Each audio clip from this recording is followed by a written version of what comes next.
خوبصورتی سے سجے ہوئے گھر میں ادھر سے ادھر آتے جاتے مہمان، کہے خوشکپیاں اور زرق برق لباس اپنے عروج پر تھے۔ نفیسہ بیگم اپنی ساڑی کا پلو سنبھال کر سیڑھیاں چڑھتے ہوئے کمرے کی طرف جا رہی تھی تاکہ روزینہ کو دیکھ سکیں کہ وہ تیار ہوئی ہے یا نہیں۔ کمرے کا دروازہ کھول کر وہ جیسے ہی اندر داخل ہوئی، کمرہ بالکل خالی پڑا تھا۔ بیڈ پر بکھری ہوئی چند چیزیں اور پڑا ہوا سرخ دوپٹہ دیکھ کر وہ ارد گرد روزینہ کو تلاش کرتی ہوئی نظروں سے ڈھونڈنے لگی، لیکن روزینہ کمرے میں کہیں بھی نظر نہیں آ رہی تھی۔ اس نے آواز دے کر اسے بلایا، لیکن مکمل خاموشی تھی۔ آہستگی سے چلتے ہوئے وہ واش روم میں گئی، لیکن واش روم کے کھلے ہوئے دروازے سے بھی انہیں اندازہ ہو گیا کہ روزینہ اندر نہیں ہے۔ تبھی انہوں نے کھلی ہوئی کھڑکی سے باہر دیکھا اور دہل کر پیچھے ہٹ گئی۔ انہیں یہ سب کچھ دیکھتے ہی اندازہ ہو چکا تھا کہ روزینہ کمرے سے نہ صرف چلی گئی ہے بلکہ اس گھر سے بھی چلی گئی ہے۔ اس نے دہلتے ہوئے دل پر ہاتھ رکھ لیا۔ کچھ دیر تو وہ نم آنکھوں سے وہیں بیٹھی رہی، لیکن حالات اب کسی ناگ کی مانند اس کے سامنے تھے جن سے اسے نمٹنا تھا۔ تبھی اس نے موبائل نکالا اور جہانگیر خان کے نمبر پر کال کی۔ تھوڑی دیر کے بعد جہانگیر صاحب نے کال اٹینڈ کی اور ان کی سخت آواز سن کر ایک بار پھر نفیسہ بیگم پر خوف طاری ہوا۔ انہیں ذرا برابر اندازہ نہیں ہو رہا تھا کہ یہ خبر سن کر جہانگیر کیا کریں گے۔ آپ پلیز ابھی روزینہ کے کمرے میں آ جائیں۔ اور اس کی بات سن کر جہانگیر پر حیرت طاری ہو گئی۔ آہستگی سے وہ اٹھے اور روزینہ کے کمرے کی جانب بڑھے، لیکن سامنے جو خبر ان کی منتظر تھی اسے سنتے ہی ان کا رنگ غصے سے لال ہو گیا۔ آپ جانتے ہیں آپ کیا کہہ رہی ہیں؟ روزینہ یہاں سے چلی گئی ہے اور بارات دروازے پر کھڑی ہے۔ اس عمر میں میری عزت اچھالنا چاہتی ہیں آپ؟ نفیسہ بیگم اچھے سے جانتی تھی کہ جہانگیر پر اس وقت کیا بیت رہی ہوگی۔ اس علاقے میں ان کی اچھی خاصی عزت تھی اور بارات دروازے پر کھڑی تھی۔ انہیں اچھی طرح اندازہ تھا کہ بارات کے لوٹ جانے کا مطلب کیا ہوتا ہے۔ آج اگر بارات ان کے دروازے سے خالی ہاتھ لوٹ گئی تو پھر زندگی میں کبھی یہاں پر کوئی بارات نہیں آئے گی۔ وہ انہی سوچوں میں گم تھیں جب جہانگیر خان غصے سے پھنکارتے ہوئے بولے، یہ سب کچھ میں بعد میں دیکھ لوں گا، ابھی تم آیت کو بلاؤ، روزینہ کی جگہ آیت کا نکاح ہوگا۔ انہوں نے کچھ ہی پل میں اپنی عزت بچانے کے لیے یہ فیصلہ کر لیا تھا، لیکن نفیسہ بیگم نے حیرت اور بے یقینی سے انہیں دیکھا۔ یہ آپ کیسی باتیں کر رہے ہیں جہانگیر؟ آپ اچھی طرح جانتے ہیں کہ آیت ابھی صرف 16 سال کی ہے، ابھی تو اس کے گڈے گڑیوں سے کھیلنے والی عمر ہے، اور آپ اسے شہراج عالم کے ساتھ بیانا چاہتے ہیں۔ آپ کیسے کر سکتے ہیں اتنی بے جوڑ شادی؟ آپ اچھی طرح جانتے ہیں کہ شہراج 28 سالہ کڑیل جوان ہے اور اس کے مقابلے میں آیت بالکل بچی۔ یہ تمہاری غلطی ہے نفیسہ بیگم کہ تم نے 16 سال کی لڑکی کو گڑیوں کے ساتھ کھیلنے پر لگایا ہوا ہے۔ آج اگر تمہاری تربیت اتنی ہی اچھی ہوتی تو تمہاری بیٹی باپ کی عزت پر یوں داغ لگا کر نہ بھاگتی۔ آج اس کا باپ اور اس کا بھائی لوگوں کے سامنے شرم سے سر جھکانے کے لیے موجود ہیں، اور تم کہتی ہو کہ وہ ابھی بچی ہے۔ روزینہ کے لیے میں نے خود شہراج کا انتخاب کیا تھا، اور اب اس کی جگہ آیت کے لیے بھی میں ہی شہراج کا انتخاب کر رہا ہوں۔ جو ہوگا بعد میں دیکھا جائے گا، فی الحال مجھے اپنی عزت بچانے کے لیے یہ سب کچھ کرنا پڑے گا۔ وہ یہ سب کچھ کہتے ہوئے باہر چلے گئے اور نفیسہ بیگم بیڈ پر بیٹھ کر رونے لگی۔ ان کی نازو پلی بیٹی تھی، انہیں رہ رہ کر روزینہ پہ غصہ آ رہا تھا۔ اگر وہ شادی نہیں کرنا چاہتی تھی تو وہ پہلے ہی بتا سکتی تھی، اس پر کسی قسم کی کوئی زور زبردستی نہیں تھی، لیکن اس کے باوجود اس نے جو راستہ اختیار کیا وہ نہایت غلط راستہ تھا، اور اب اس کا باپ اس کے کیے کی سزا آیت کو دے رہا تھا، جو بیچاری اتنی معصوم تھی کہ اسے یہ بھی نہیں معلوم تھا کہ رشتوں میں توازن کیسے رکھا جاتا ہے۔ نہ جانے وہ نئے لوگوں کے درمیان رشتوں کو کیسے نبھا پائے گی۔ تبھی کمرے میں آیت اپنا لہنگا سنبھالتے ہوئی داخل ہوئی۔ کیا بات ہے ماما، آپ یہاں کیوں بیٹھی ہیں؟ اور آپ ہی کدھر ہیں؟ نفیسہ بیگم نے آگے بڑھ کر روتے ہوئے اپنی بیٹی کو سینے سے لگا لیا۔ وہ ماں کو یوں روتا ہوا دیکھ کر حیران و پریشان تھی۔ کیا بات ہے ماما، آپ رو کیوں رہی ہیں؟ مجھے معاف کر دو میری بچی، میں تمہیں اس سب سے بچانے میں ناکام رہی ہوں۔ تمہارا نکاح تمہارے بابا شہراج عالم سے کر رہے ہیں، نفیسہ بیگم نے اسے بتایا، تو وہ کچھ دیر حیرانگی سے ماں کو دیکھتی رہی۔ میرا نکاح؟ لیکن ان کے ساتھ کیوں ہو رہا ہے؟ ان کا نکاح تو آپ ہی کے ساتھ ہونا ہے نا آج؟ وہ معصومیت سے پوچھ رہی تھی، اور نفیسہ بیگم نے ایک بار پھر اس کا ماتھا چومتے ہوئے اسے بتایا، روزینہ گھر سے چلی گئی ہے اور اپنی عزت بچانے کے لیے تمہارے بابا تمہارا نکاح شہراج سے کرنا چاہتے ہیں اور یہ ان کا آخری فیصلہ ہے۔ ماں کی بات سن کر وہ خاموشی سے بیڈ پر بیٹھ گئی اور کندھے سے لٹکا ہوا دوپٹہ اٹھا کر اپنے سر پہ لے لیا۔ ٹھیک ہے، کوئی بات نہیں ماما، میں نکاح کر لیتی ہوں شہراج سے، یعنی اب وہ آپ ہی کے نہیں میرے شوہر ہوں گے۔ نفیسہ بیگم نے دکھ سے اسے دیکھا، جسے یہ تک معلوم نہ تھا کہ شادی کسے کہتے ہیں اور یہ بے جوڑ رشتہ کیسے نبھائے گی وہ۔ بیٹا، شہراج تم سے عمر میں بہت بڑا ہے، تم تو میری نازو پلی بیٹی ہو، میں نے تمہاری بہن کو ہر طرح کے طور طریقے سکھا دیے، لیکن تمہیں تو میں نے آج تک گھر کے کام کو ہاتھ تک نہیں لگانے دیا۔ ماں کی بات سن کر اسے جلدی سے گھونگھٹ کی طرح اوڑھا ہوا دوپٹہ اٹھایا اور حیرت سے ماں کو دیکھنے لگی۔ آپ نے مجھے کب نازوں سے پالا ہے ماما، آپ تو مجھے ہر وقت ڈانٹتی رہتی ہیں۔ اچھا ہے، اب میں دوسرے گھر چلی جاؤں گی، وہاں پر مجھے کوئی ڈانٹنے والا تو نہیں ہوگا۔ شہراج سے کہوں گی کہ وہ مجھے بڑی بڑی گاڑیوں میں گھمانے کے لیے لے جائیں اور نئی نئی چیزیں لا کر دیں، اور آپ کی طرح ہر کام میں روک ٹوک بھی نہیں کریں گے۔ اس کی ماں کے ہونٹوں پر ایک افسردہ سی مسکراہٹ پھیل گئی۔ ان کی بیٹی زمانے کی چالوں سے ہرگز واقف نہ تھی۔ وہ اتنی معصوم تھی کہ نفیسہ بیگم نے بے اختیار دعا کی کہ اس کی معصومیت ہمیشہ قائم رہے اور یہ ظالم دنیا اس کی معصومیت کی قاتل نہ نکل آئے۔ انہوں نے خاموشی سے آیت کو تیار کر دیا اور گھونگھٹ اڑا کر نکاح کے لیے باہر لے آئیں۔ گولڈن کلر کے لہنگے میں وہ معصومیت سے جگمگا رہی تھی۔ شہراج عالم کے پہلو میں بیٹھی وہ معصومیت بھری نظروں سے گھونگھٹ سے جھانکتے ہوئے ارد گرد دیکھ رہی تھی، اور اسے دیکھتے ہی جہاں پر شہراج کے والدین حیران ہوئے تھے، وہیں شہراج کی آنکھوں میں بھی کچھ حیرانگی اتر آئی۔ جب زہیب آگے بڑھا اور شہراج کو اپنے ساتھ ایک سائڈ پر لے جاتے ہوئے بولا، شہراج بھائی، آپ کی زندگی کا سب سے بڑا اسپیشل دن ہے، اور آج کے دن ہم آپ کے لیے جھوٹ نہیں بولنا چاہتے۔ روزینہ کسی ناخوشگوار حادثے کا شکار ہو چکی ہے، اسی لیے اب ہماری اور آپ کی عزت کا سوال ہے۔ وہ ابھی وہیں موجود تھے جب جہانگیر خان بھی اس کی جانب آتے ہوئے بولے اور اس کے کندھے پر ہاتھ رکھ کے کہنے لگے، اگر تم چاہو تو تم آیت سے نکاح کے لیے انکار کر سکتے ہو، لیکن آیت میری بیٹی ہے اور روزینہ بھی میری ہی بیٹی تھی۔ نہ جانے اس کی تربیت میں کون سی کمی رہ گئی، لیکن میں چاہتا ہوں کہ تم میری عزت کی لاج رکھ لو شہراج۔ شہراج کے چہرے پر ان گنت تاثرات تھے۔ کتنی امید سے وہ صحرا سجا کر اس لڑکی کو بیانے آیا تھا، اور وہ لڑکی ہی غائب تھی۔ اس نے پلٹ کر ایک بار پھر اپنے پاس بیٹھی اس کمسن لڑکی کو دیکھا جو گولڈن کلر کے لہنگے میں نہایت معصوم لگ رہی تھی۔ گھونگھٹ کی آڑ سے بھی اس کا جگمگاتا ہوا چہرہ کسی چاند کی مانند چمک رہا تھا۔ وہ روزینہ سے زیادہ خوبصورت تھی، لیکن یہاں پر بات ان کی عزت کی تھی، اس لیے وہ خاموش ہو گیا۔ اس نے نکاح کے لیے حامی بھر لی، اور یہ جہانگیر کو ایک بھاری احسان لگ رہا تھا۔ کچھ ہی دیر کے بعد آیت اور شہراج کا نکاح ہو گیا اور سادگی سے ان دونوں کی رخصتی کر دی گئی۔ سب کچھ یوں اچانک ہو رہا تھا کہ کسی کی سمجھ میں کچھ بھی نہیں آ رہا تھا۔ گاڑی میں بیٹھتے ہی آیت نے اپنا گھونگھٹ اٹھا کر سائڈ پہ رکھ دیا۔ شہراج نے اسے حیران کن نظروں سے دیکھا جب وہ چہکتے ہوئے بولی، میں اصلی دلہن نہیں ہوں، اصلی دلہن تو میری آپ ہی تھی، مجھے تو ویسے ہی دلہن بنا دیا گیا ہے، دیکھیں کیسی لگ رہی ہوں میں دلہن بن کر۔ شہراج بے یقینی سے اسے دیکھتے ہوئے اس کی باتیں سن رہا تھا۔ وہ اتنی چھوٹی تھی کہ وہ اس کے ساتھ زندگی گزارنے کا تصور بھی نہیں کر سکتا تھا، لیکن اب حالات نے اسے اس کی بیوی بنا دیا تھا۔ تبھی ایک بار پھر وہ شہراج کو دیکھتے ہوئے بولی، آپ کیا کرتے ہیں بڑے بھائی، آپ کی گاڑیاں تو آپ کی مونچھوں کی طرح بڑی بڑی ہیں۔ اور شہراج کو ایک دم سے ہی یوں صدمہ لگا کہ وہ اسے دیکھتا رہ گیا۔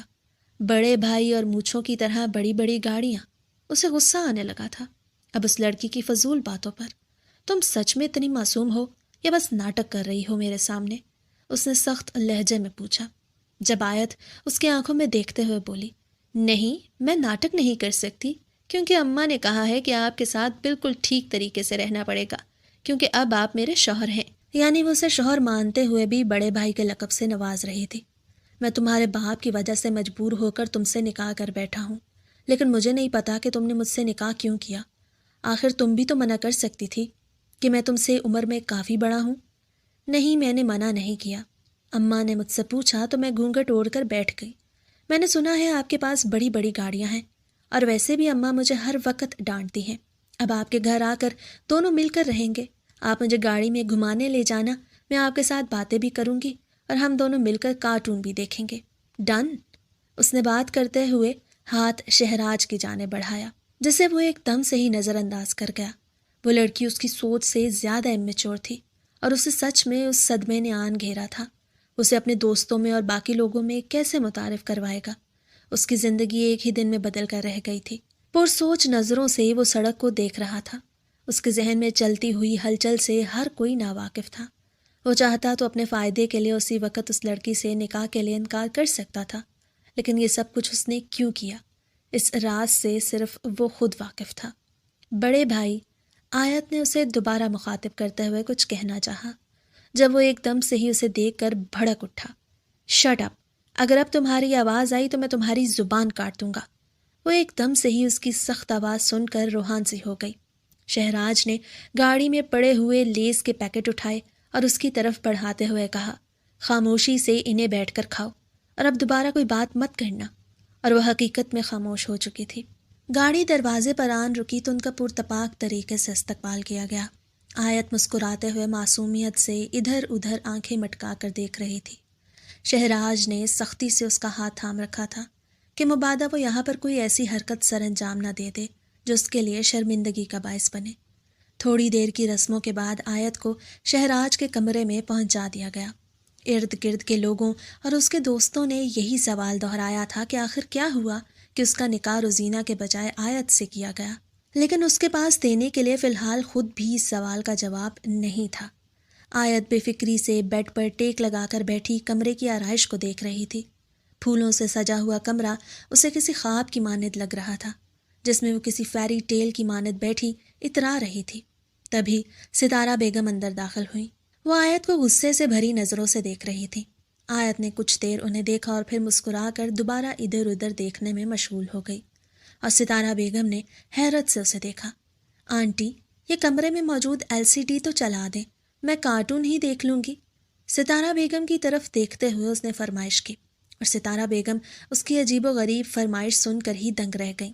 شاید وہ پہلی دلہن تھی جو اپنی سہاگ رات کو کارٹون لگا کر دیکھنے کی فرمائش کر رہی تھی، اس لیے وہ غصے سے آگے بڑھتے ہوئے بولی، یقیناً تم بھی اپنی بہن کی طرح کوئی گل کھلا کر میرے بیٹے کی زندگی برباد کرنے آئی ہو۔ انہیں کڑے تیوروں سے خود کو گھورتے پا کر آیت کچھ سہم سی گئی۔ کہاں ہے تمہاری بہن اور کس کے ساتھ بھاگ گئی ہے؟ تم جانتی ہو کچھ؟ آیت نے سہمے ہوئے لہجے میں نفی میں سر ہلایا۔ مما نے مجھے بس اتنا کہا تھا کہ روزینہ آپی بھاگ گئی ہیں اور اب میری شادی ان کی جگہ ان کے دلہے سے ہو چکی ہے، اسی لیے آپ دیکھیں میں ان کے کمرے میں موجود ہوں۔ ستارہ بیگم نے اپنا سر تھام لیا تھا۔ وہ تو سوچ بھی نہیں سکتی تھی کہ ان کے بیٹے کی زندگی یوں ایک دن میں ہی تباہ ہو کر رہ جائے گی۔ کیا کیا خواب دیکھے تھے انہوں نے بہو لانے کے، اور اپنی مرضی سے روزینہ کو ڈھونڈ کر شہراج کے لیے پسند کیا تھا، لیکن اس کی قسمت میں یہ بچی تھی جسے ڈھنگ سے نہ بات سمجھ میں آتی تھی اور نہ ہی وہ رشتوں کو سمجھ سکتی تھی۔ وہ غصے سے جل بھن کر اٹھی اور آیت کو گھورتے ہوئے باہر چلی گئی۔ آیت ان کے جانے کے بعد لہنگا سنبھالتی ہوئی اٹھی اور کمرے میں لگے ہوئے LCD کو اوپن کر کے دیکھنے لگی۔ تھوڑی دیر کے بعد جب شہراج کمرے میں داخل ہوا تو اسے یوں انہماک سے فلم دیکھتے ہوئے دیکھ کر حیران رہ گیا۔ کیا اسے اتنی بھی سمجھ نہیں تھی کہ اسے کیا کرنا چاہیے؟ اسے اتنا تو معلوم ہونا چاہیے تھا کہ وہ کمرے میں پہلی بار موجود ہے تو کسی بھی چیز کو ہاتھ نہ لگائے۔ خاموشی سے وہ اندر داخل ہوا اور ریموٹ اٹھا کر LCD بند کر دی۔ آیت نے منہ بناتے ہوئے اس کی طرف دیکھا اور پھر اسے دیکھ کر چہکتے ہوئے بولی، آپ نے کتنی دیر لگا دی آنے میں؟ آپ کو پتہ بھی ہے کہ آج ہماری شادی کی پہلی رات ہے؟ اور شہراج کی آنکھوں میں ایک بار پھر حیرت اتری۔ کیا کہا تم نے؟ میں کہہ رہی ہوں کہ آج ہماری شادی کی پہلی رات ہے، اور یہ رات دلہا اور دلہن کے لیے بہت اسپیشل ہوتی ہے۔ اس میں ڈھیر ساری باتیں بھی کی جاتی ہیں، اور ہاں، میری دوست مجھے بتا رہی تھی کہ منہ دکھائی بھی دیتے ہیں۔ آپ میرے لیے منہ دکھائی لے کر آئے ہیں؟ اچھا، پھر تو تمہاری دوستوں نے تمہیں اور بھی کافی کچھ بتایا ہوگا، شہراج نے معنی خیزی سے اس سے پوچھا۔ ہاں، بہت کچھ بتایا تھا انہوں نے مجھے کہا تھا کہ آپ میرے شوہر ہیں اور مجھ سے بہت پیار کریں گے، لیکن بڑے بھائی آپ تو بہت اکڑو ہیں۔ اس کی بات سن کر شہراج نے ایک ٹھنڈی سانس خارج کی۔ آج کے بعد تم مجھے بڑے بھائی نہیں کہو گی، اور اگر تم نے لوگوں کے سامنے یا بعد میں مجھے بڑے بھائی کہہ کر مخاطب کیا تو مجھ سے برا کوئی نہ ہوگا، سمجھی تم؟ اس کی بات سن کر آیت سر اسبات میں ہلا کر رہ گئی۔ ٹھیک ہے، تو پھر میں آپ کو کیا کہوں گی؟ کچھ بھی کہو، لیکن اتنا یاد رکھنا کہ میں تمہارا بڑا بھائی نہیں بلکہ شوہر ہوں۔ ٹھیک ہے شوہر جی۔ اس لڑکی کو سمجھانا بھینس کے آگے بین بجانے کے مترادف تھا۔ شہراج نے اسے چینج کرنے کے لیے کہا اور خود بیڈ پر لیٹ گیا۔ کافی دیر کے بعد وہ واش روم سے نکلی تو ڈھیلے ڈھالے شرٹ ٹراؤزرز میں وہ مزید بچوں کی طرح نظر آ رہی تھی۔ شہراج نے اس سے نظریں چرا لی۔ وہ بالکل بچی تھی اور وہ ایک کڑیل جوان۔ ہر طرف سے یہ رشتہ بالکل بے جوڑ تھا، لیکن اس کے پاس بیٹھتے ہوئے اسے مسلسل اپنی باتوں میں انوالو کرنے کی کوشش کر رہی تھی۔ تھوڑی دیر کے بعد اس کی چلتی زبان کو روکنے کے لیے شہراج نے اس کے لبوں پر ہاتھ رکھا تو وہ بے اختیار ہی سہم گئی۔ وہ اس کے اتنا قریب تھی کہ اس کی سانسوں کی خوشبو شہراج کو اپنی سانسوں میں گھلتی ہوئی محسوس ہو رہی تھی۔ آیت کا دل بری طرح لرز رہا تھا۔ وہ جو کچھ دیر پہلے پٹر پٹر زبان چلا رہی تھی، اب سہمی ہوئی نظروں سے اسے دیکھتے ہوئے پیچھے جانے کی کوشش کر رہی تھی۔ شہراج مسکراہٹ دباتے ہوئے اسے دیکھنے لگا۔ ابھی اور اسی وقت جا کر خاموشی سے سو جاؤ، سمجھ گئی نا؟ وہ جلدی سے ہاں میں سر ہلاتے ہوئے اٹھی اور بیڈ کی دوسری جانب جا کر لیٹ گئی، اور واقعی وہ تھوڑی دیر میں سو چکی تھی۔ اس کی سانسوں کی بھاری آواز کمرے میں گونج رہی تھی، جسے سنتے ہوئے شہراج نے بھی آنکھیں موند لیں۔ آیت کو رخصت کرنے کے بعد جہانگیر خان نے ارد گرد سے پتہ کروانے کی کوشش کی کہ روزینہ کس کے ساتھ چلی گئی۔ زہیب کا غصے سے برا حال تھا۔ وہ سوچ بھی نہیں سکتا تھا کہ روزینہ یہ سب کچھ کر سکتی ہے۔ وہ ایک دوسرے کو بچپن سے جانتے تھے اور ایک دوسرے کی فطرت سے واقف تھے۔ روزینہ اس شادی کے لیے بے حد خوش تھی۔ اس نے ساری شاپنگ اپنی مرضی کے مطابق کی اور ہر چیز اپنے لیے پرفیکٹ چوز کی، لیکن ایسا کیسے ہو سکتا تھا کہ پھر اسے اچانک ہی یاد آیا ہو کہ وہ یہ شادی نہیں کرنا چاہتی اور وہ سب کچھ چھوڑ چھاڑ کر چلی گئی ہو۔ زہیب کو ذرا برابر اس بات پر یقین نہیں آ رہا تھا، جبکہ جہانگیر خان نے واضح طور پہ کہہ دیا تھا کہ وہ اب اس گھر کے لیے مر چکی ہے۔ نفیسہ بیگم کا تو رو رو کر برا حال تھا۔ وہ تو سوچ بھی نہیں سکتی تھی کہ ان کی بیٹی یہ قدم اٹھا سکتی ہے، اور دوسری بیٹی کے لیے وہ حد سے زیادہ فکر مند تھی۔ ہو سکتا تھا کہ شہراج اور اس کے گھر والے آیت سے روزینہ کا بدلہ لینا شروع کر دیں، حالانکہ اس سب میں اس کی کوئی غلطی نہ تھی۔ وہ معصوم تو جانتی بھی نہ تھی۔ لاؤنج میں بیٹھے ہوئے وہ ابھی اسی کشمکش کا شکار تھے جب جہانگیر صاحب کو وہ کال موصول ہوئی۔ انہوں نے کال اٹینڈ کی اور بات سن کر ان کے چہرے کا رنگ ایک دم سے ہی متغیر ہو چکا تھا۔ لیکن یہ سب کچھ کیسے ہو سکتا ہے؟ اپنے باپ کا پریشان لہجہ دیکھ کر زہیب کے چہرے پر بھی پریشانی پھیل گئی۔ وہ پریشانی سے اپنے باپ کو دیکھ رہا تھا۔ جہانگیر نے فون بند کیا اور ایک دم سے ہی صوفے پر ڈھیر سے گئے۔ نفیسہ بیگم جلدی سے ان کی جانب بڑھتے ہوئے بولی، کیا بات ہے جہانگیر؟ کس کا فون تھا اور کیا کہہ رہا تھا؟ لیکن وہ گمسم بس سر جھکائے بیٹھے تھے۔ بابا، زہیب کی آواز پر انہوں نے غم زدہ نظریں اٹھائیں اور آہستگی سے انہیں بتانے لگے، جسے سن کر وہاں موجود نفوس دھک سے رہ گئے۔ پولیس اسٹیشن سے کال آئی ہے، کسی لاش کی پہچان کرنی ہے، کیونکہ ان کو لگتا ہے کہ وہ روزینہ کی ڈیڈ باڈی ہے۔ ان کی آواز کسی گہرے کنویں سے آتی ہوئی معلوم ہو رہی تھی اور نفیسہ بیگم تو زمین پر گر گئی۔ زہیب جلدی سے ان کی جانب بڑھا اور انہیں سہارا دے کر ملازموں کو پانی لانے کے لیے کہا۔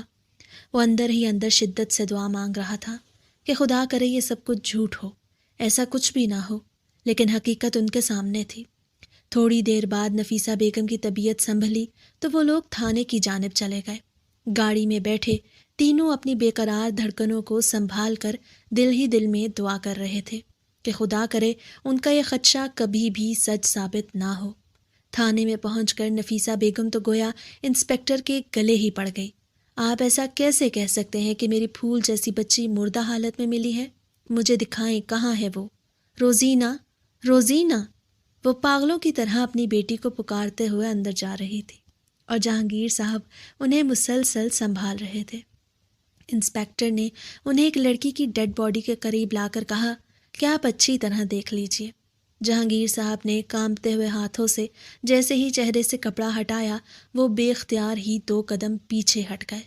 نفیسہ بیگم تو زوردار چیخ مارتے ہوئے زمین پر بیٹھ گئی۔ روزینہ ان کے سامنے آنکھیں موندے دنیا جہان سے بے خبر پڑی تھی۔ ان سب کو چھوڑ کر ہمیشہ کے لیے چلی گئی تھی، لیکن کسی کی سمجھ میں یہ نہیں آ رہا تھا کہ یہ سب کیسے ہوا۔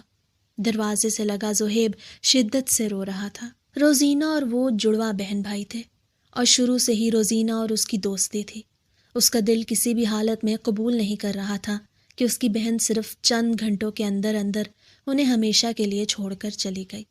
انسپکٹر نے انہیں تفصیل دیتے ہوئے بتایا کہ اس لڑکی کو سڑک پر جاتے ہوئے کسی گاڑی نے ہٹ کیا ہے، جس کی وجہ سے سر میں شدید چوٹ لگنے کے باعث ان کا انتقال ہو گیا ہے۔ انہوں نے عروسی جوڑا پہنا ہوا تھا، جس کی وجہ سے لوگوں کو لگا کہ ایک پولیس کیس ہے، اس لیے وہ اس لڑکی کو اٹھانے کے لیے آگے نہیں بڑھے۔ اب یہ آپ لوگوں کے سامنے ہے۔ کیا اس کے ساتھ کوئی اور بھی تھا؟ جہانگیر نے روتی ہوئی آواز سے ان سے پوچھا۔ جب آفیسر نے نفی میں سر ہلاتے ہوئے کہا، نہیں، ان کے ساتھ اور کوئی نہ تھا، یہ اکیلی تھی، لیکن ان کے ہاتھ میں موجود یہ چھوٹا سا کاغذ ملا ہے، اس کے علاوہ کسی قسم کی کوئی چیز یا ثبوت ان کے پاس موجود نہیں تھا۔ زہیب نے وہ ٹکڑا لے کر آہستگی سے جیب میں ڈال لیا۔ نہ جانے اسے کیا ہوا تھا اور کیوں وہ ایک دم سے ہی انہیں چھوڑ کر چلی گئی۔ ان کے اندر اتنا حوصلہ نہیں تھا کہ وہ اب مزید انویسٹیگیشن کرتے، اس لیے اس کی ڈیڈ باڈی کو لے کر گھر آ گئے۔ نفیسہ بیگم پوری رات روتی رہی۔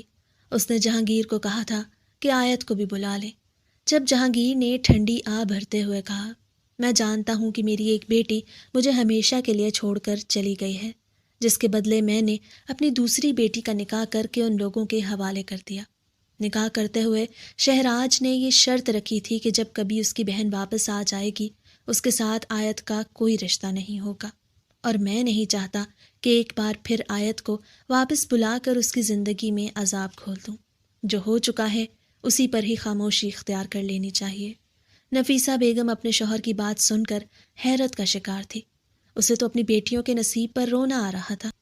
ایک بیٹی جو ایک بے جوڑ مرد کے ساتھ زندگی گزارنے کے لیے چلی گئی تھی، اور دوسری بیٹی جو اپنے شادی والے دن عروسی جوڑے میں ان کے سامنے مردہ حالت میں پڑی تھی۔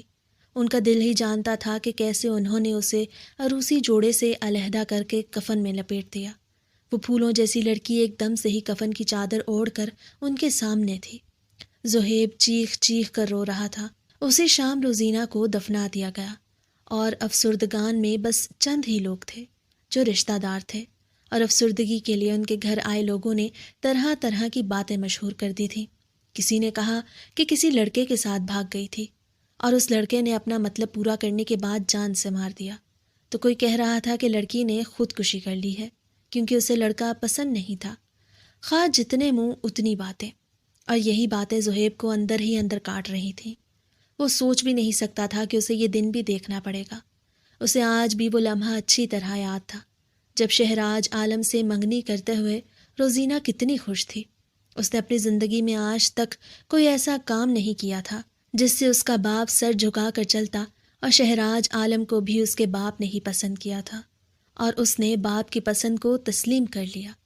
وہ نہ صرف بہت خوش تھی بلکہ بے حد مطمئن تھی۔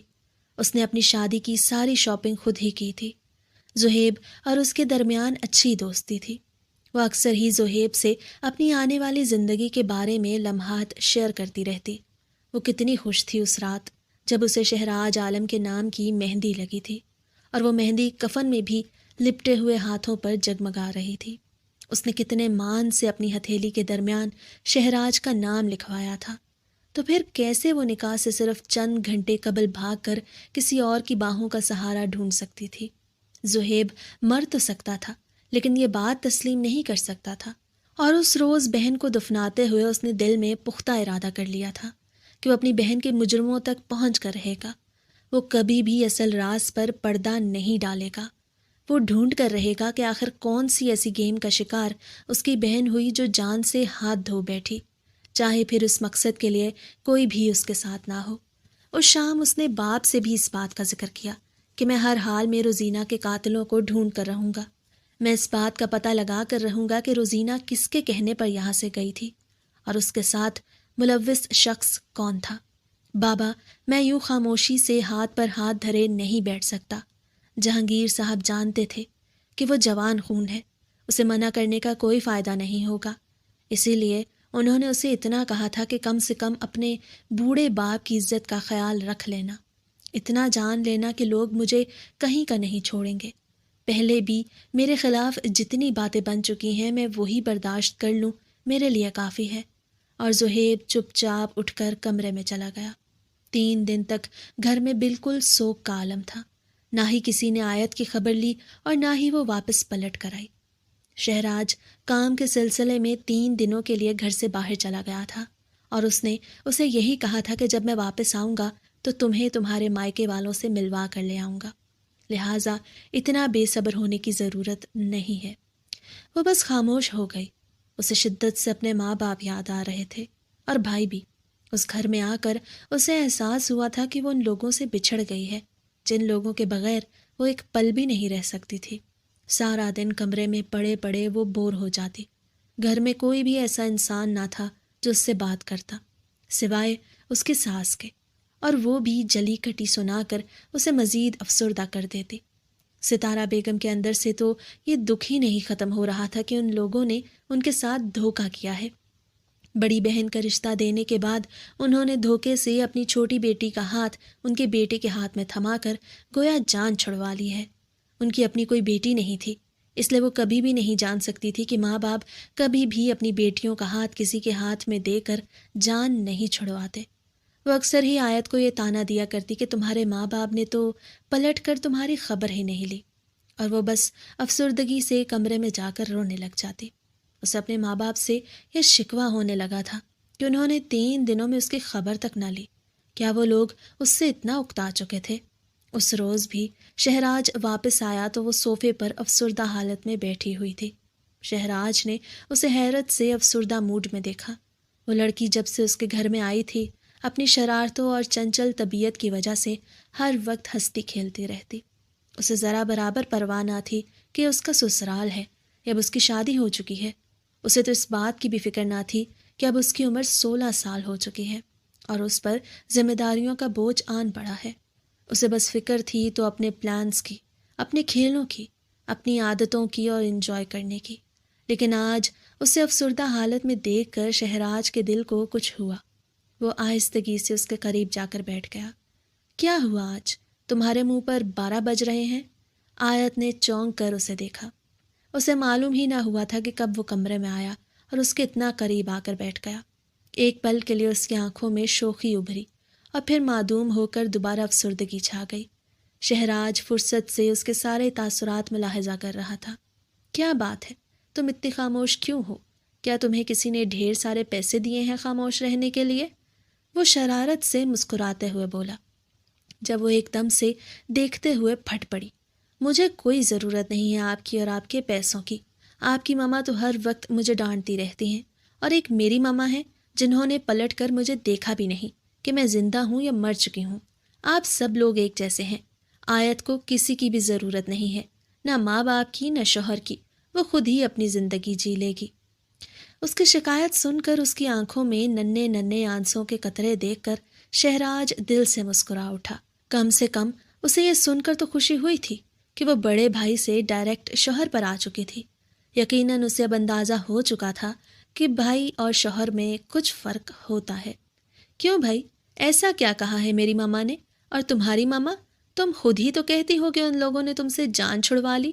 وہ تو پہلے بھی تمہیں ڈانٹتی رہتی تھی۔ ہاں، اگر انہوں نے مجھ سے جان چھڑوا لی تو کوئی بات نہیں، میں بھی انہیں مس نہیں کر رہی۔ یہ کہتے ہوئے 2 ننھے ننھے آنسو اس کے رخساروں پر بہہ نکلے۔ شہراج دل سے مسکرا اٹھا، یعنی وہ ان کو مس کر رہی تھی اور اپنی زبان سے اس بات کا اقرار بھی نہیں کر رہی تھی۔ اور اس نے اپنا ہاتھ آگے بڑھاتے ہوئے اس کے رخسار پر بہتے ہوئے آنسوں کے قطروں کو صاف کیا۔ اب جلدی سے نیچے آ جاؤ اور میرے لیے چائے لے کر آؤ۔ چائے پینے کے بعد اچھی طرح تیار ہو جاؤ، میں تمہارے بابا اور ماما سے ملوانے کے لیے تمہیں لے کر جا رہا ہوں۔ شہراج کی بات سن کر آیت نے بے یقینی سے اسے دیکھا اور پھر جھٹ سے اچھل کر کھڑی ہو گئی۔ وہ اپنی حرکتوں پر واپس آ چکی تھی۔ شہراج نے آنکھیں گھما کر اسے دیکھا، لیکن اس سے پہلے ہی وہ جلدی سے دوڑتے ہوئے کمرے سے باہر چلی گئی۔ باہر جا کر اس نے ملازمہ کو اچھی سی چائے بنانے کا حکم دیا اور دوبارہ واپس آ گئی۔ کیا ہوا؟ تم چائے نہیں لے کر آئی؟ میں ملازمہ کو چائے بنانے کے لیے کہہ کر آ گئی ہوں۔ میں جلدی سے کپڑے چینج کر لیتی ہوں، تب تک ملازمہ آپ کے لیے چائے لے کر آ جائے گی۔ وہ اسے مصروفیت میں بتا رہی تھی۔ جب شہراج نے اس کا رخ اپنی جانب موڑتے ہوئے کہا، تمہیں یہ کسی نے نہیں بتایا کہ شوہر کے لیے خود چائے بنائی جاتی ہے؟ تم میرے لیے خود چائے بنا کر لے کر آؤ گی، کیونکہ میں تمہارا شوہر ہوں، اور اگر ملازمہ میرے لیے چائے بنا کر لائے گی تو پھر میں اسے گھمانے کے لیے لے کر جاؤں گا۔ آیت کی بڑی بڑی آنکھوں میں حیرت اتر آئی۔ کیا مطلب ہے آپ کی بات کا؟ آپ رشیدہ آنٹی کو گھمانے کے لیے لے کر جائیں گے؟ وہ بوڑھی ہیں اور آپ ان کے ساتھ کیسے شوہر لگیں گے؟ شہراج کے لبوں پر ایک دم سے ہی مسکراہٹ پھیل گئی، لیکن اس نے ضبط کرتے ہوئے سخت تاثرات چہرے پر سجائے اور کہا، اسی لیے کہہ رہا ہوں کہ ابھی جا کر میرے لیے چائے بنا کر لے آؤ، ورنہ میں سچ مچ اسے لے کر چلا جاؤں گا، پھر تم دیکھتی رہ جانا۔ اور آیت پر یہ دھمکی کارگر ثابت ہوئی تھی، اس لیے جلدی سے وہ باہر چلی گئی۔ کچن میں جاتے ہوئے اس نے رشیدہ کو منع کر دیا کہ وہ اپنے شوہر کے لیے خود چائے بنائے گی، اور رشیدہ اس لاؤبالی سی لڑکی کو دیکھ کر ہی پیچھے ہٹ گئی، جیسے اسے اندازہ ہو چکا تھا کہ وہ ضرور کوئی نہ کوئی نقصان کر کے ہی رہے گی۔ تھوڑی دیر کے بعد چائے بنانے کی کوشش میں وہ بار بار امداد طلب نظروں سے رشیدہ کو دیکھتی۔ رشیدہ نے اس کی اچھی خاصی ہیلپ کر دی تھی۔ چائے کو ٹرے میں سجا کر وہ لے جانے لگی تو اس نے یوں تاثرات اپنے چہرے پر سجائے ہوئے تھے جیسے ایک مارکا فتح کر کے لے کر جا رہی ہو۔ کمرے میں داخل ہوتے ہوئے اس نے آنکھیں گھما کر شہراج کو دیکھا، جو شیشے کے سامنے کھڑا شرٹ لیس اپنے بال سلجھا رہا تھا۔ وہ اس کے کثرتی بازوں کو دیکھ کر آنکھیں مٹکاتے ہوئے اسے دیکھنے لگی، اور پھر چائے ٹیبل پر رکھ کر اس کے قریب آ گئی۔ آپ جانتے ہیں زیادہ کھانے کی وجہ سے آپ کے بازو اتنے موٹے ہو چکے ہیں، اور آپ چاہتے ہیں کہ میں بھی زیادہ کھاؤں تاکہ میرے بازو بھی اتنے موٹے ہو جائیں۔ بتائیں میں کیسی لگوں گی آپ کے جیسے موٹے موٹے بازو لے کر؟ شہراج نے برش کرتے ہوئے غور سے اس کی بات کو سنا، اور پھر اس کے قریب ہوتے ہوئے اس کی کمر میں ہاتھ ڈال کر اسے اپنے قریب کر لیا۔ اس کی اس حرکت سے آیت کی بولتی حقیقت میں بند ہو چکی تھی۔ شہراج کو اچھی طرح اندازہ ہو چکا تھا کہ وہ جب بھی اس کے قریب آتا ہے تو وہ بالکل خاموش ہو جاتی ہے، جیسے اس کی قربت سے خوف محسوس کرتی ہے۔ اتنے موٹے بازوں والا شوہر تمہیں اچھا نہیں لگتا کیا؟ شہراج نے اس کے کان کے قریب سرگوشی کرتے ہوئے پوچھا۔ اس کی گرم سانسوں کی تپش اسے اپنی گردن پہ محسوس ہو رہی تھی، اسی لیے وہ خود کو اس سے دور ہو کر بولی، وہ آپ کی چائے پڑی ہے، میں نے خود بنائی ہے، میں تیار ہو جاتی ہوں۔ اس کی زبان کی لڑکھڑاہٹ سے اسے اندازہ ہو چکا تھا کہ وہ کتنی خوف زدہ ہو چکی ہے، اور اسے یہ بھی اندازہ ہو چکا تھا کہ اب وہ بنا کوئی بات کے جلدی سے تیار ہو جائے گی، ورنہ اس کی پٹر پٹر چلتی زبان تو یوں ہی چلتی رہے گی۔ اس کی امید کے عین مطابق آیت نے جلدی سے کپڑے نکالے اور چینج کرنے کے لیے چلی گئی، جبکہ وہ چائے اٹھا کر لبوں سے لگا گیا۔ چائے میں پتی زیادہ ہونے کی وجہ سے ایک کرواہٹ اس کے منہ میں گھلنے لگی، لیکن وہ پھر بھی پی رہا تھا، نہ جانے کیوں، لیکن اسے یہ پیتے ہوئے اچھا لگ رہا تھا کہ یہ چائے آیت نے اس کے لیے بنائی ہے، اس کی چھوٹی سی بیوی۔ آیت جیسے ہی اپنے گھر میں داخل ہوئی، غیر معمولی خاموشی نے اس کا استقبال کیا۔ اسے حیرت ہوئی کہ سب لوگ کہاں چلے گئے اور گھر میں اتنی خاموشی کیوں ہے۔ اندر داخل ہوتے ہی اس نے نفیسہ بیگم کو بلانا شروع کر دیا، اور اس کی آواز سنتے ہی نفیسہ بیگم جلدی سے کمرے سے باہر آئی اور دوڑتے ہوئے اسے گلے لگا کر بے انتہا پیار کرنے لگی۔ وہ اندر ہی اندر اپنی نم آنکھوں سے اسے دیکھتے ہوئے صدقے واری جا رہی تھی۔ آج کتنے دنوں کے بعد وہ ان کے سامنے تھی۔ کیسی ہو میری جان آیت؟ آپ سے بہت ناراض ہوں، اتنے دن ہو گئے آپ نے میری خبر ہی نہ لی، آپ لوگ مجھ سے اتنا تنگ آ چکے تھے۔ اس نے سیڑھیاں اترتے جہانگیر کو دیکھ کر شکایت کی، اور پھر آگے بڑھتے ہوئے ان کے گلے سے جا لگی۔ دروازے میں کھڑا ہوا شہراج یہ منظر محظوظ ہوتی آنکھوں سے دیکھ رہا تھا۔ اسے اچھی طرح اندازہ ہو چکا تھا کہ وہ گھر بھر کی لاڈلی ہے۔ تھوڑی دیر کے بعد زہیب بھی آ گیا۔ لاؤنج میں بیٹھ کر وہ حال احوال لیتے ہوئے شائستہ انداز میں جہانگیر سے بات کر رہا تھا، لیکن آج اسے محسوس ہو رہا تھا جیسے ان کا لہجہ کچھ ٹوٹا ہوا ہے۔ معافی چاہتے ہیں شہراج بیٹا، ہم دوبارہ اس گھر میں آ ہی نہیں پائے، کچھ شرمندگی کی بنا پر، اور کچھ ایسے حالات ہو چکے تھے کہ ہمارا آنا ممکن ہی نہ ہوا۔ جہانگیر صاحب معذرت خواہ لہجے میں بولے تو شہراج نے جلدی سے ان کی بات کاٹتے ہوئے مسکرا کر کہا، کوئی بات نہیں انکل، وہ آپ کا اپنا گھر ہے، آپ جب چاہیں وہاں آ سکتے ہیں۔ آپ کو کسی بھی طرح سے شرمندہ ہونے کی ضرورت نہیں ہے۔ ماما، آپ ہی واپس نہیں آئیں؟ آیت نے معصومیت سے پوچھا، اور پورے لاؤنج میں سکتہ طاری ہو گیا۔ سب لوگ جیسے ایک دوسرے سے نظریں چراتے ہوئے دیکھ رہے تھے۔ شہراج بھی حیرت زدہ ہو کر ان لوگوں کے تاثرات دیکھ رہا تھا۔ جب نفیسہ بیگم کی آنکھوں سے لگاتار آنسو بہنے لگے، آیت جلدی سے ان کی جانب بڑھی اور ان کے آنسو پوچھتے ہوئے ان کے ماتھے پر بوسہ دینے لگی۔ کیا ہوا ماما؟ آپ کیوں رو رہی ہیں؟ اسے لگا کہ اس کی ماں اس کی بہن کی وجہ سے پریشان ہے، لیکن اس کی ماں کی زبان سے نکلتے ہوئے لفظ سن کر وہ وہیں پر ساکت رہ گئی۔ روزینہ اب کبھی بھی واپس نہیں آئے گی آیت، وہ ہمیشہ کے لیے ہمیں چھوڑ کر چلی گئی ہے، بہت دور دوسرے جہان میں، جہاں پر اب ہماری ملاقات اس سے نہیں ہو سکتی۔ نفیسہ بیگم کی بات سن کر آیت اپنی جگہ ساکت ہو چکی تھی۔ اسے یقین بھی نہیں آ رہا تھا کہ اس کی ماں کیا کہہ رہی ہے، جبکہ شہراج کے چہرے کا رنگ ایک دم سے ہی بدل گیا۔ اس کی زبان گنگ ہو چکی تھی، جیسے وہ بھی بولنے کی سکت کھو چکا ہو، اور پھر کافی دیر کے بعد لڑکھڑاتی ہوئی زبان میں جہانگیر سے مخاطب ہوا۔ لیکن انکل کیسے؟ پتہ نہیں بیٹا، اس روز شام کو ہمیں پولیس اسٹیشن سے کال آئی اور ایک لڑکی کی ڈیڈ باڈی کی شناخت کرنے کے لیے بلایا گیا۔ وہ روزینہ ہی تھی۔ اس رات ہم نے روزینہ کو دفن کر دیا اور آیت کو اس بارے میں اطلاع نہیں دی کہ ہو سکتا ہے کہ آپ لوگ اسے نہ آنے دیں۔ وہ گردن جھکا کر اسے بتا رہے تھے، اور شہراج کا دل ایک دم سے ہی اٹک کر دھڑکنے لگا۔ اسے اندازہ بھی نہ تھا کہ یہ سب کچھ ہو جائے گا، جبکہ آیت بے یقینی سے ماں باپ کو دیکھتے ہوئے رو رہی تھی، جنہوں نے اس کی بہن کا آخری دیدار بھی اسے نہ کرنے دیا۔ رو رو کر اس کا برا حال تھا۔ شہراج اسے وہ رات وہیں پر ٹھہرا کر چلا گیا۔ اسے نہیں لگتا تھا کہ وہ واپس آنے کے لیے تیار ہے۔ اسے لگا جیسے اس کی فیملی کو اس کی ضرورت ہے، اور شاید شہراج کو خود بھی فی الوقت تنہائی کی ضرورت تھی، اور کچھ لمحات وہ اپنے ساتھ بتانا چاہتا تھا۔ پوری رات ہی نفیسہ بیگم اسے حوصلہ دیتی رہی۔ وہ تو خود اپنی بیٹی کی موت پر ٹوٹ چکی تھی۔ ان میں اتنی سکت نہ تھی کہ وہ کسی کو بھی حوصلہ دے پاتے، لیکن آیت اپنی بہن کو یاد کرتے ہوئے بری طرح رو رہی تھی۔ اس کے کمرے کی ہر چیز نشانی کے طور پر ان کے پاس موجود تھی، لیکن وہ نہیں تھی جس کی ملکیت میں یہ سب کچھ تھا۔ زہیب خاموشی سے اٹھا اور کمرے میں چلا گیا۔ بیڈ پر بیٹھتے ہوئے ایک بار پھر اس کی آنکھوں سے لگاتار آنسو بہنے لگے۔ اس کا دم گھٹ رہا تھا۔ وہ جلدی سے اٹھا اور کھڑکی کے پردے ہٹا دیے۔ تبھی ٹھنڈی ہوا کے ساتھ اس کے ذہن میں جھماکے سے وہ خیال آیا جس نے اس کی آنکھوں کو روشن کر دیا۔ وہ تو اتنے بڑے دکھ میں یہ سب کچھ فراموش کر گیا تھا۔ جلدی سے پلٹتے ہوئے اس نے الماری کھولی اور دھڑا دھڑ کپڑے نکال کر باہر پھینکنے لگا۔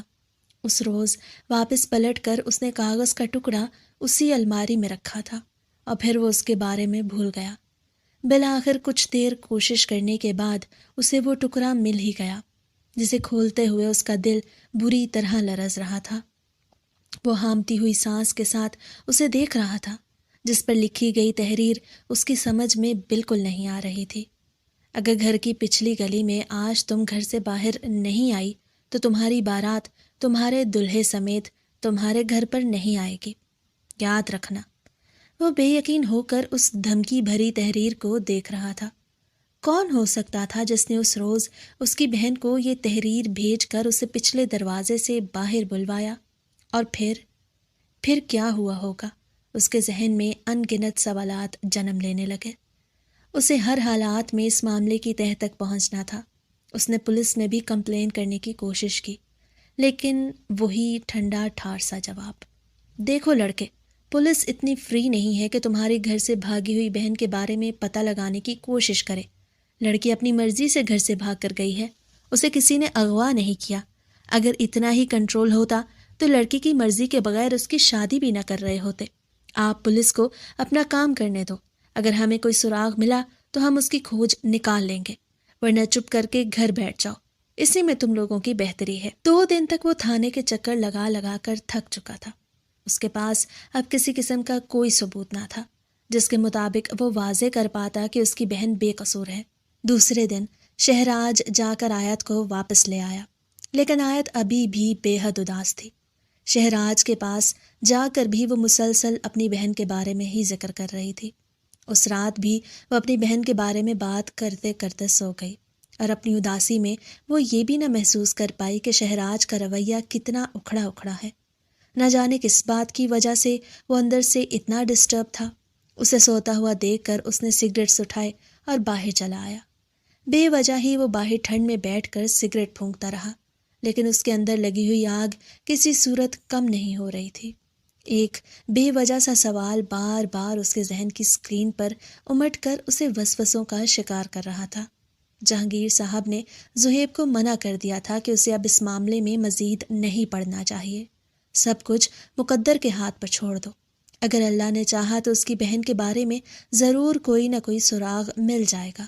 لیکن زہیب کو 100% یقین تھا کہ اس کی بہن کے ساتھ کچھ نہ کچھ ضرور غلط کیا گیا ہے، ورنہ وہ ایک بہادر اور پر اعتماد لڑکی تھی۔ لیکن جہانگیر صاحب کے سخت رویے کی وجہ سے وہ خاموش ہو گیا۔ اس رات بھی وہ گھر سے نکلا اور گاڑی بے مقصد ہی سڑکوں پر گھمانے لگا۔ بالآخر جب اس کے ذہن میں کچھ نہیں آیا تو گاڑی ایک ریسٹورنٹ کی جانب موڑتے ہوئے فرحان کو کال کر دی، اور کچھ ہی دیر میں فرحان اس کے سامنے تھا۔ فرحان وہ لڑکا تھا جو بچپن سے اس کا دوست تھا اور روزینہ سے شادی بھی کرنا چاہتا تھا۔ اس نے کئی بار ڈھکے چھپے لفظوں میں اس بات کا اقرار کیا تھا کہ وہ روزینہ کو بے حد چاہتا ہے اور رشتہ بھی بھیجنا چاہتا ہے، لیکن اس کے بعد کے فیصلے کے مطابق روزینہ کی شادی شہراج سے طے پا گئی۔ فرحان اور اس کی فیملی بھی شادی میں موجود تھے، اور اس کے بعد اس نے فرحان سے کسی بھی بات کا ذکر نہیں کیا تھا۔ آج فرحان اسے حد درجہ ڈسٹرب دیکھ کر خود بھی پریشان ہو چکا تھا۔ کیا بات ہے؟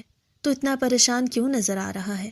اس نے سوالیہ لہجے میں پوچھا، تو زہیب نے اپنی سرخ آنکھیں اس کے چہرے پر گاڑتے ہوئے کہا، میری بہن روزینہ کا انتقال ہو گیا ہے۔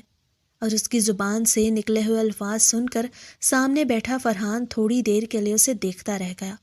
وہ تو اس روز نکاح سے پہلے واپس آ گیا تھا کہ کم سے کم اسے کسی اور کا ہوتے ہوئے نہ دیکھنا پڑے، اور یہ سب کچھ کیسے ہوا؟ اور پھر زہیب نے اسے شروع سے لے کر آخر تک پوری کہانی کہہ سنائی۔ فرحان بس خاموشی سے اسے سنتا رہا۔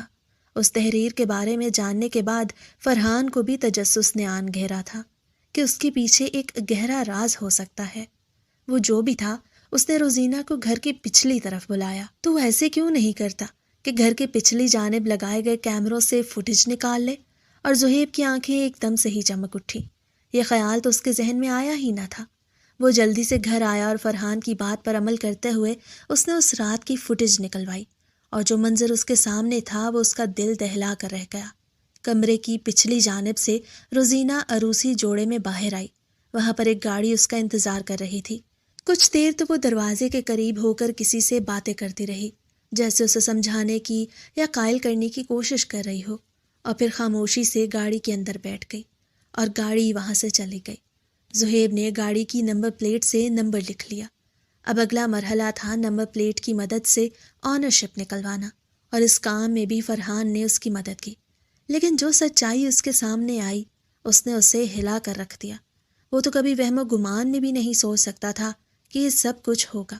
اسے اپنے کانوں پر یقین نہیں آ رہا تھا جب اونرشپ میں لکھا ہوا شہراج عالم کا نام دیکھ کر وہ بس دیکھتا رہ گیا۔ اسے یقین بھی نہیں آ رہا تھا کہ وہ شخص اتنا بڑا گیمر نکل سکتا ہے۔ یعنی سب سے پہلے اس نے اس کی بہن کے ساتھ رشتہ کیا، پھر وہ کھیل کھیلا، اور پھر اسے ختم کرنے کے بعد اس کی دوسری بہن کے ساتھ رشتہ جوڑ لیا، اور لوگوں کے سامنے بالکل مظلوم بن رہا تھا۔ اب اگلی سچائی صرف شہراج بتا سکتا تھا، اور وہ اچھی طرح جانتا تھا کہ شہراج پر ہاتھ ڈالنا اتنا آسان نہیں ہے۔ نہ ہی وہ پولیس کی پکڑ میں آ سکتا ہے، اور نہ ہی اس پر اتنی آسانی سے ہاتھ ڈالا جا سکتا ہے۔ اس لیے اس نے اپنا اگلا پلان بھی ترتیب دینے کا فیصلہ کر لیا، اور اس کام میں بھی فرحان نے اس کی بھرپور مدد کی تھی۔ اس روز وہ آیت کے کہنے پر اسے شاپنگ کروانے کے لیے لے گیا۔ وہ چھوٹی سی لڑکی آہستہ آہستہ اسے بے حد عزیز ہوتی جا رہی تھی۔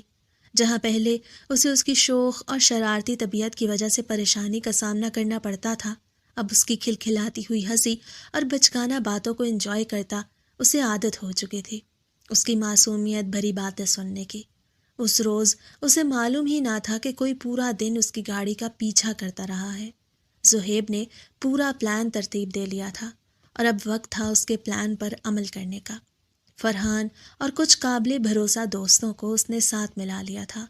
جہانگیر خان کو اس نے اس بات کی بھنک بھی نہ پڑنے دی تھی۔ وہ اچھی طرح جانتا تھا کہ اس کا باپ یہ بات کبھی بھی تسلیم نہیں کرے گا، اور اگر تسلیم کرے گا بھی تو اسے شہراج کے خلاف کوئی قدم نہیں اٹھانے دے گا۔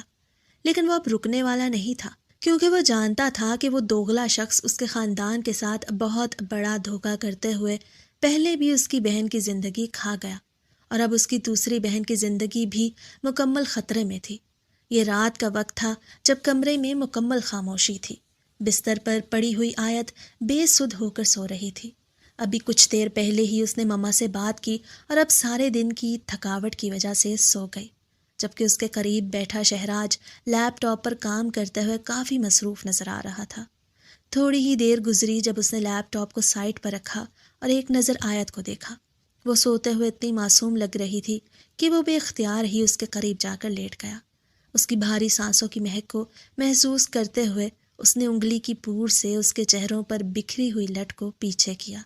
لائٹ میں اس کا چہرہ جگمگا رہا تھا اور سوتے ہوئے وہ بے انتہا معصوم لگ رہی تھی۔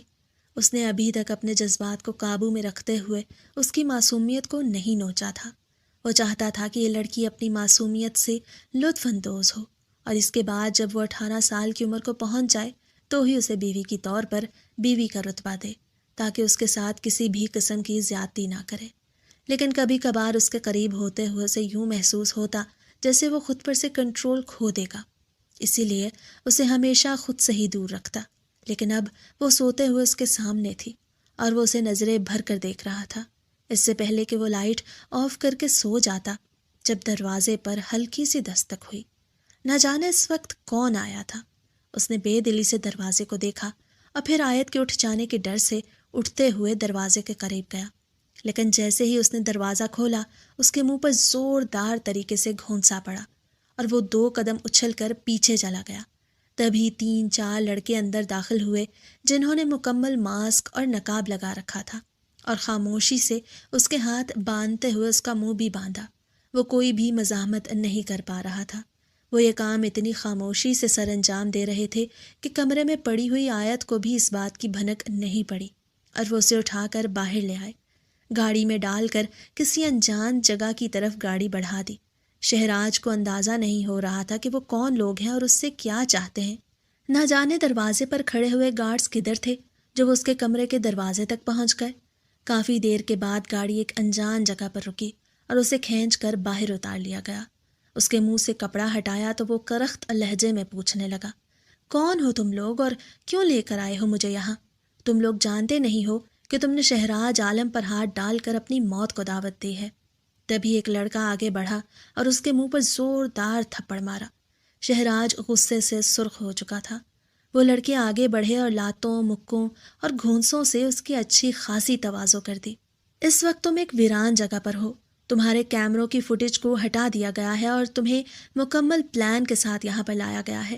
اگر پوچھے گئے سوال کا تم نے ٹھیک جواب نہیں دیا تو اگلے ہی پل میں تمہاری کھوپڑی اڑا دی جائے گی، اور کوئی بھی یہ نہیں جان پائے گا کہ شہراج کدھر گیا۔ لیکن اگر کوئی جان بھی لیتا ہے تو اس میں سے تمہیں کوئی فائدہ نہیں ہونے والا، کیونکہ تم اس وقت تک بہت دور پہنچ چکے ہوگے۔ وہ لڑکا کان کے قریب غراتے ہوئے اسے ویڈیو دکھانے لگا، جسے دیکھ کر شہراج کی آنکھیں پھٹی کی پھٹی رہ گئیں۔ مجھے بتاؤ، یہ گاڑی یہاں پر کیا کر رہی ہے اور اس کے پیچھے کیا حقیقت ہے؟ اگر تم نے سچ کے علاوہ کسی بھی بات کو بیان کرنے کی کوشش کی تو تمہاری کھوپڑی اڑا دی جائے گی۔ وہ چاروں طرف سے اس پر گن تان کر کھڑے تھے اور اسے ہر طرف اپنی موت نظر آ رہی تھی، اسی لیے سچ کے علاوہ کوئی چارہ نہیں تھا۔ یہ میری ہونے والی بیوی روزینہ تھی، جس سے اس روز میری شادی ہونے والی تھی، لیکن میں اس سے شادی نہیں کرنا چاہتا تھا کیونکہ وہ میرے ساتھ یونیورسٹی میں پڑھتی تھی اور ایک روز اس نے مجھے تھپڑ مارا تھا اور میں اس سے اسی ذلت کا بدلہ لینا چاہتا تھا۔ اس روز جس روز وہ دلہن بن کر میرا انتظار کر رہی تھی، میں نے اسے باہر بلایا اور میرا ارادہ تھا کہ میں گاڑی میں ڈال کر اسے کچھ فاصلے پر چھوڑ دوں گا اور اس سے دستبردار ہو جاؤں گا۔ واپس آ کر وہ لوگوں میں اسی بات پر مشہور ہو جائے گی کہ وہ کسی لڑکے کے ساتھ بھاگ گئی ہے، اب بد کرداری کی وجہ سے ساری زندگی اپنے باپ کی دہلیز پر بیٹھی رہ جائے گی۔ اور پھر میں نے وہاں پر اس کی بہن سے نکاح کر لیا۔ تاکہ وہ واپس بھی آئے تو ساری زندگی مجھے اپنی بہن کے ساتھ دیکھ کر عذاب سہتی رہے۔ لیکن مجھے یہ اندازہ نہیں تھا کہ اس روز اس کا ایکسیڈنٹ ہو جائے گا اور وہ جان کی بازی ہار جائے گی۔ میں نے کبھی بھی یہ نہیں سوچا تھا کہ میں اسے جان سے مار دوں گا، اور نہ ہی کبھی میں نے اس کی بہن سے بدلہ لینے کی کوشش کی ہے، بلکہ میں تو اسے پسند کرنے لگا ہوں اور اپنے کیے پر شرمندہ ہوں۔ تبھی زہیب نے اپنے منہ سے ماسک ہٹایا اور شہراج کو ایک اور جھٹکا لگا۔ انہوں نے اس کے سارے بیان کو ریکارڈ کر لیا تھا۔ انہوں نے اسے گاڑی میں ڈالا اور لے جا کر تھانے پھینکوا دیا۔ اب ان کے پاس وہ ریکارڈ بطور ثبوت تھا۔ وہ اچھی طرح جانتا تھا کہ شہراج عالم کے ہاتھ اتنے لمبے ہیں کہ وہ چند ہی دنوں میں جیل سے باہر آ جائے گا۔ اس نے گھر آتے ہی سب سے پہلے اپنے باپ کو اپنی بہن کی پاک دامنی کا یقین دلایا، اور پھر اسے وہ ثبوت دکھائے جسے دے کر ان کے گھر میں ایک بار پھر صف ماتم بچ چکا تھا۔ جہانگیر خان کے پاس پچھتاوے کے علاوہ کچھ بھی نہ تھا۔ انہوں نے جلد بازی میں اپنی دوسری بیٹی کی زندگی بھی برباد کر دی۔ پورے شہر میں یہ بات مشہور ہو گئی اور ہر ٹی وی چینل نے اسے اچھالا۔ شہراج عالم کی عزت 2 کوڑی کی رہ گئی۔ آیت کو اس کا باپ گھر لے آیا۔ اس روز وہ گھر واپس آیا تو آیت کا خلا نامہ اس کا منتظر تھا، یعنی اس کے مکافات کا سلسلہ شروع ہو چکا تھا۔ آیت کو اس کی حقیقت جان لینے کے بعد ایک شدید دکھ نے آن گھیرا۔ وہ اب اس کی عادی ہو چکی تھی اور اسے اپنا شوہر مانتی تھی، لیکن مقدر کو کچھ اور ہی منظور تھا۔ اب وہ ہرگز اس شخص کے پاس نہیں جانا چاہتی تھی جس کی وجہ سے اس کی بہن جان کی بازی ہار گئی۔ شہراج پر مسلسل دباؤ دیا جاتا رہا کہ وہ آیت کو طلاق دے دے، اور اس روز اس نے سب کے سامنے طلاق نامے پر دستخط کرتے ہوئے اس سے ہمیشہ کے لیے اپنا تعلق توڑ دیا۔ لیکن نہ جانے کیوں اب اسے پچھتاوے نے آن گھیرا تھا۔ اس لڑکی سے بچھڑ جانے کا دکھ اس کے دل پر اس قدر حاوی ہو چکا تھا کہ اس کی راتوں کی نیند بھی اڑ چکی تھی۔ اس کے ضمیر کا بوجھ اسے رات دن یہ کہتے ہوئے ستاتا رہتا، تھپڑ کا بدلہ تھپڑ سے چکایا جا سکتا ہے۔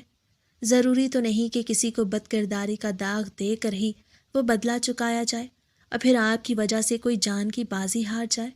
ایک تھپڑ کی قیمت اتنی زیادہ تو نہیں ہوا کرتی۔ لیکن اب وقت گزر چکا تھا۔ اس نے اپنا سب کچھ کھو دیا۔ یہ اسے کبھی بھی واپس نہیں مل سکتا تھا۔